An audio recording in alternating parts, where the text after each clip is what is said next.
Hi everyone and welcome back to Tennis Time. So in 2 days time we will have a kickoff at the French Open.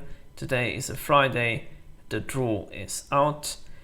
What we're going to do in today's video is we're going to look at a highly anticipated French Open draw. I think we have a wonderful Grand Slam in store for us, and I want to have a closer look at the seeds. I want to have a closer look at the draw to see who is on which side and which matches are to be expected and which are the matches I'm anticipating the most. Let's put it like that. One of the reasons, because this was probably one of the most anticipated Grand Slams in recent times, is we had a very good clay court season, very good preparation season. Although you could make the case for Rafa Nadal that he's won the two of the most important titles, counting Monaco, which is a Masters 1000, Madrid, which is also a Masters 1000, and Rome, the other Masters 1000, plus Barcelona, which is an ATP 500. So Nadal has won the Rome Masters and he's won the ATP 500 in Barcelona. He's reached only the quarters in Monaco and Madrid. Nonetheless, the last Masters played ahead of the French Open was Rome. He had a very tough draw, he had very tough matches, great battles, but he seems to be in great form. So normally it's a no-brainer ahead of the French Open, especially if Nadal is playing well. You would pick him as the number one favorite for the French Open. But we had Sasha Zverev winning the Madrid Masters. We had Stefanos Tsitsipas winning the Monte Carlo Masters. He's given Nadal a big run for his money in the Barcelona final. He's won after the Rome Masters. He's played another tournament in Lyon, Tsitsipas did, where he's won. So I would say probably after Nadal, Djokovic and Tsitsipas are the most informed players on clay. Maybe Zverev is a distant third, maybe not so distant, and I'm not really sure about Dominic Thiem where he's at. He's been in the French Open final in 2018 and 2019. Last year, after winning the US Open, he was a little bit tired, maybe going into the French. So I'm not sure where Thiem is at, but nonetheless, one final thought, and very important thought before we go into the seeds and the draw. So another reason, because this is a highly anticipated French Open, is given the fact that Nadal is normally the biggest favorite, and if he would go through and he would win, this would be his 14th French Open title. This would be an unprecedented record. However, already his 13th is an unprecedented record. But if he would win his 14th, he would draw level with Pete Sampras just by winning the French Open. And a few years back, up until 2009, Pete Sampras was the record holder for the most Grand Slam titles. And back in the day in 2002, when Sampras retired, many of us thought, okay, this is a record which is most probably not going to be broken for a very long time. And 7 years later, Federer breaks it at Wimbledon in 2009, and now in 2021, so 11 years, or 12 years rather, after Federer has broken Sampras' record of 14 going up to 15, now we have Nadal and Federer drawn level at 20 Grand Slam titles each. And if Nadal wins this, he's going to be the one who holds the most Grand Slam titles. So I think this holds really historic significance. And given the fact that Federer is in the draw and Djokovic, of course, is in the draw, and these three players are basically in the same half of the draw, makes it probably even more dramatic or more interesting. Alright, so talking of seeds, if we take a look at the first 8 seeds, so we have Djokovic, number 1 seed, Medvedev is the 2nd seed, Nadal the 3rd, Thiem 4, Tsitsipas 5, Zverev 6, Rublev 7 and Federer 8. The color coding here refers to the fact that the green players are in the top half of the draw and the players marked with red are in the bottom half of the draw. So as I said, Djokovic, Nadal and Federer are in the same half. Djokovic and Federer are even in the same quarter, so that means they could meet potentially in the quarterfinals. Let's have a look who they're going to play in the very first round. So Djokovic plays Denis Sandgren. He has a 3-love head-to-head record against him. Medvedev plays Bublik in the first round. He has a 1-love lead against Bublik, but they played a long time ago, 5 years ago. In 2016, I would not put a big significance on this prior head-to-head meeting. We all know Medvedev is not particularly keen on playing on clay. He doesn't necessarily like it, and Bublik can be dangerous for him in the first round. Bublik is a little bit of an unpredictable player. Like Kyrgios, when he's on, then he can beat almost anybody. Nadal plays Popyrin in the first round. He has a 1-love head-to-head record against him that was happening here in 2021 on the clay.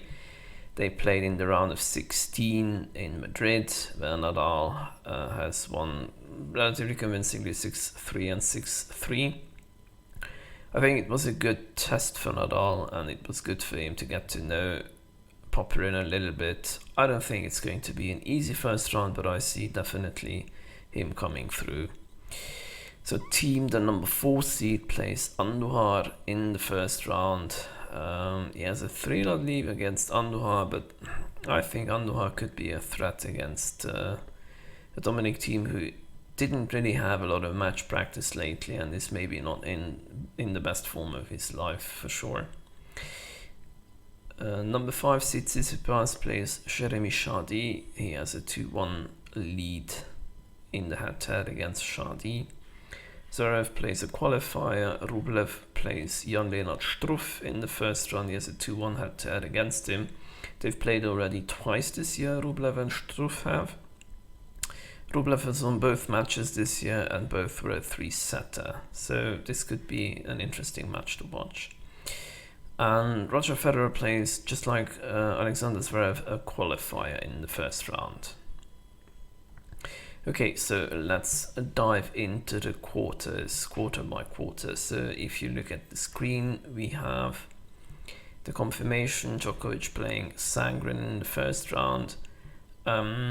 If I look through the matches, which I think would be the most interesting to watch, I would definitely put Federer on the list here, given the fact that he hasn't played too many matches this year so far.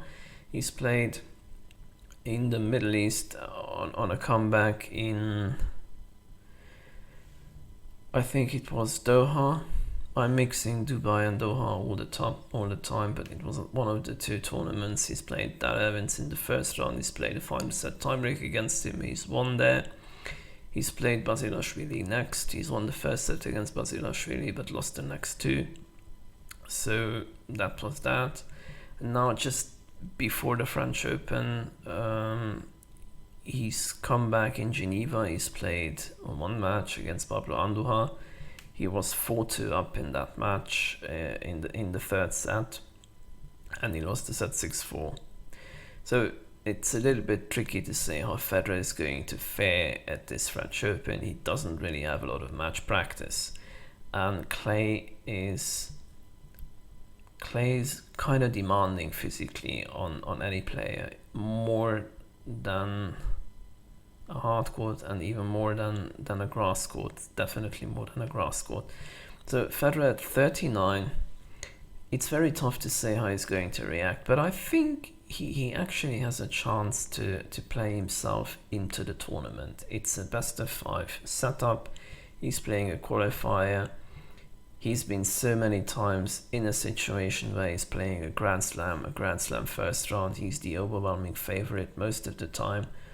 he knows these surroundings so well. He's been in the French Open final 5 times. He's won only once, but nonetheless, he has a great history, winning history at the French Open. Last time when he played in 2019, he made it to the semis, but he lost to Nadal. So he definitely knows his way around the French Open, and I think whoever he plays, it might be even Carlos Alcaraz, who knows. I think he's the overwhelming favorite against anybody at the French Open in the first round if he plays a qualifier. I think this would be a good test for him. It would help him get back into play. I remember Steffi Graf in 1999 said, well, maybe this is going to be one of the last years I'm playing, and I want to go to the French Open to play a preparation tournament for Wimbledon for me. And she ended up winning the French Open in 1999, Graf did.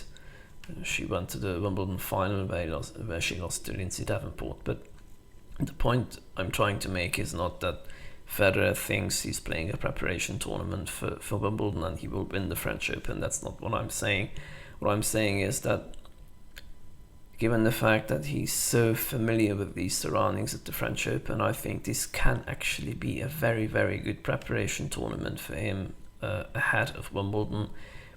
Given the fact that on clay the points are longer, normally it takes more effort, more time to put an opponent away. I think this could help him. If he physically will be okay, so if he can handle the physical stress, I think he will be fine. Another match to watch in the first round, sort of a popcorn match, I think would be Musetti against Goffin. Musetti, young 19 up-and-coming Italian player, playing really well lately on the clay. Goffin, so off form lately. I think that would be an interesting match to watch. And coming back to the Federer topic, if he plays well in his first 3 matches and he goes through, he could play Matteo Berrettini. I think that will be the first real big test.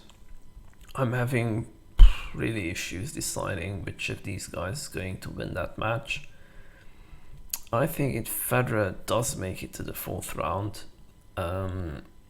that will give him a little bit of time to really get prepared, to get even more comfortable with his own game. And I think he could be the favorite against Berrettini. Federer is really good at playing big servers, and he can make them work so hard. He can trouble them so much with his return, the big servers, and I think he would be the favorite if they would go head to head in that 4th round. And that brings us to the next stage of the quarterfinals. So I think we could actually get a Djokovic-Federer quarterfinal.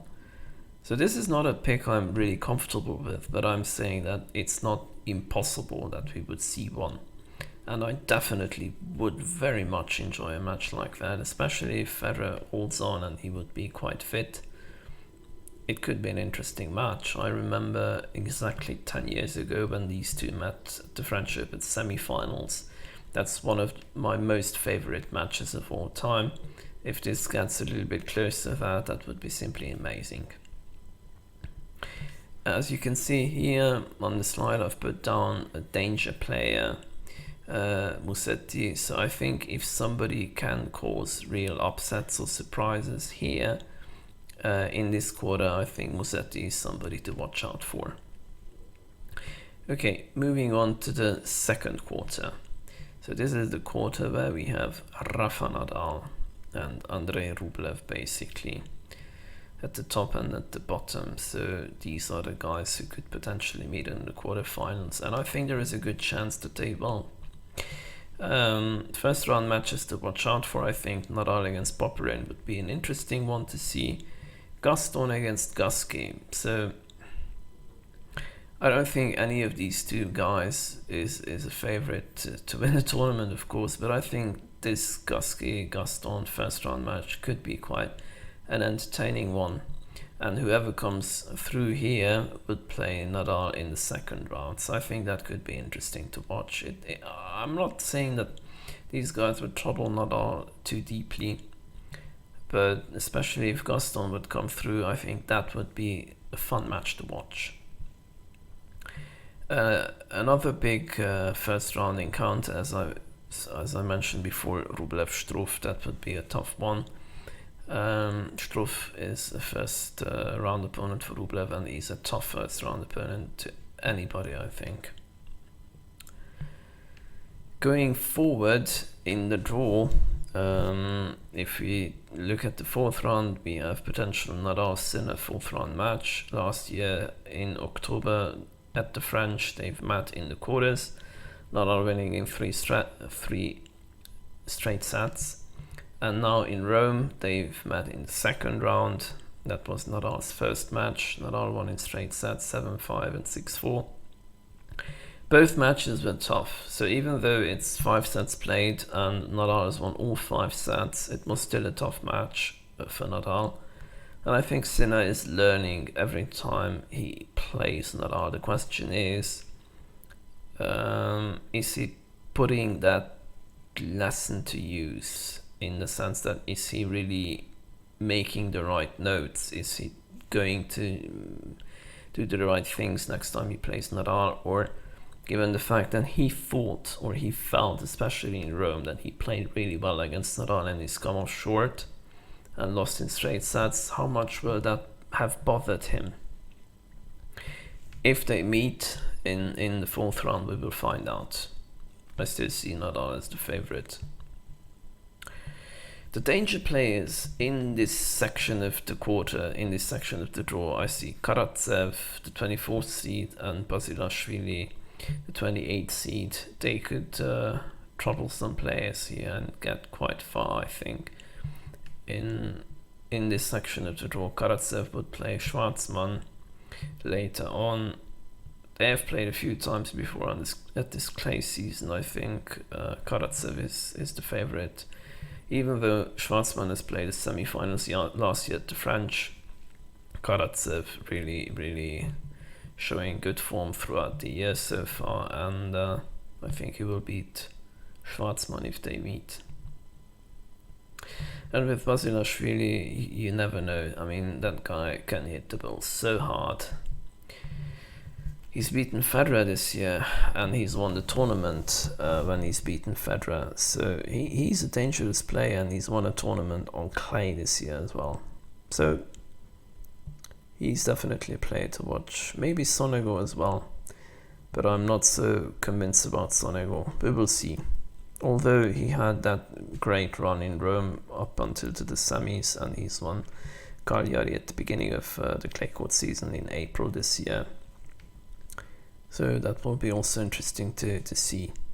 Maybe he will meet Nadal in the third round. That could also potentially be interesting, but we will see. So the bottom half of the draw, third quarter, that's where we have Sasha Zverev and Dominic Thiem and Casper Ruud. I think these are the most dangerous and strongest players in this quarter. The first round match, Thiem against Andujar, that's one to watch, I would say.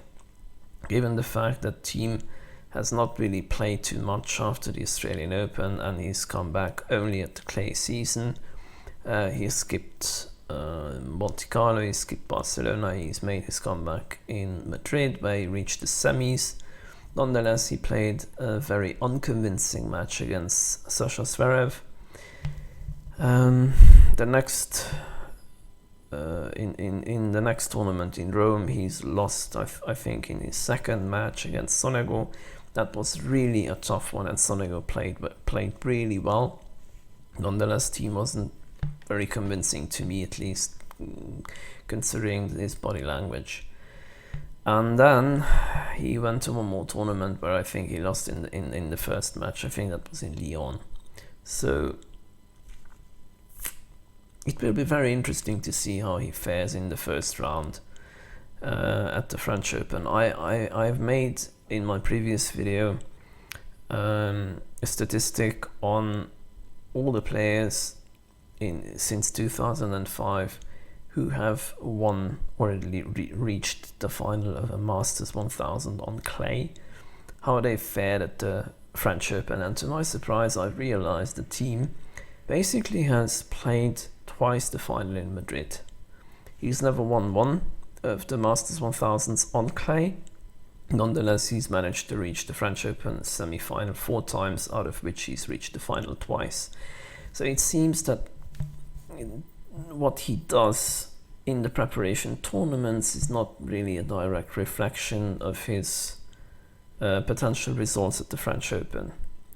But this year he wasn't convincing at all to me.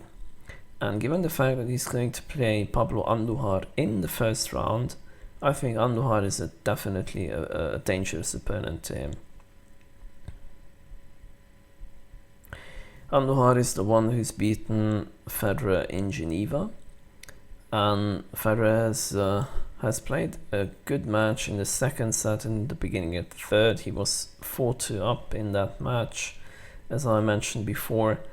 But Andujar is a seasoned player. He's a 35-year-old player. I think he's riding a little bit on confidence, and given the fact that he's beaten Federer lately, even though everybody knows Federer hasn't been playing a lot of matches and so on and so forth, but nonetheless, if you get a win over Federer, that helps you. That boosts your confidence, and Andujar might have a confidence boost.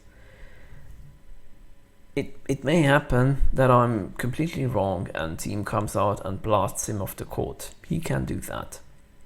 Nonetheless, I think it could be interesting.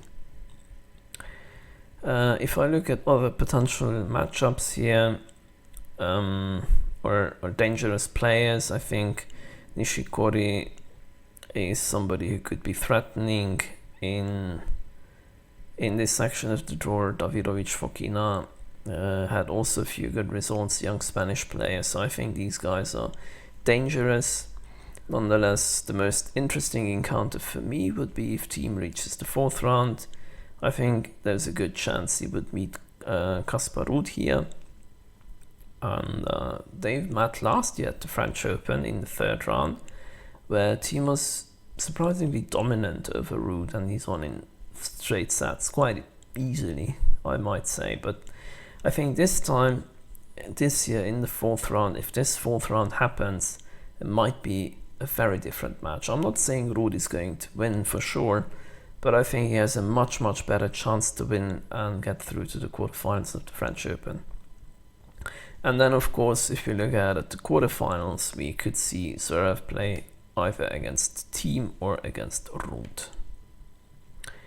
Last section of the draw, 4th quarter, we have at the top Tsitsipas, and at the bottom we have Daniil Medvedev.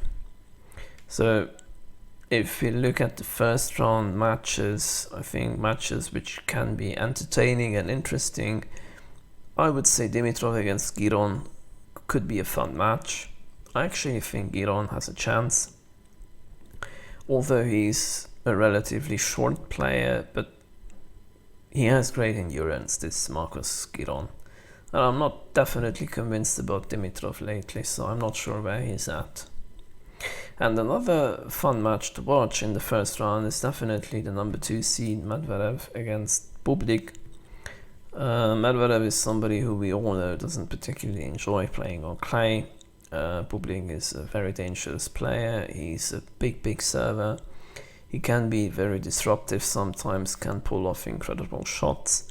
I think if he's in the groove and if he gets in the zone, he can put Medvedev out, especially if Medvedev comes with a